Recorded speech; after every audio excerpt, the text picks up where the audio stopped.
സ്വകാര്യ സർവകലാശാലയുമായി കാന്തപുരം വിഭാഗം ഇന്നലെ ചേർന്ന മുഷാവറ യോഗത്തിലാണ് തീരുമാനമായത്.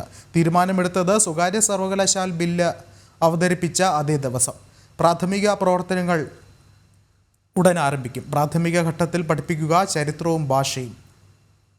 നിർണായകമായ വിവരമാണ് ഇപ്പോൾ പുറത്തുവരുന്നത്.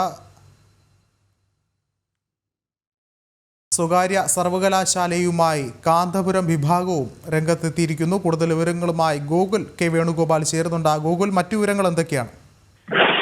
100 കോടി മുതൽ മുടക്കിലാണ് ഇത്തരത്തിലൊരു സ്വകാര്യ സർവകലാശാല കോഴിക്കോട് കേന്ദ്രമായി സ്ഥാപിക്കാനുള്ള തീരുമാനം ഉണ്ടായിരിക്കുന്നത്. ഇന്നലെ ചേർന്ന മുഷാവറ യോഗത്തിലാണ് ഇത്തരത്തിലൊരു തീരുമാനമെടുത്തിട്ടുള്ളത്. പ്രാരംഭ പ്രവർത്തനങ്ങൾ ഉടനടി ആരംഭിക്കണമെന്ന തീരുമാനമാണ് ഇന്നലെ ചേർന്ന മുഷാവറ യോഗത്തിൽ ഉണ്ടായിരിക്കുന്നത്.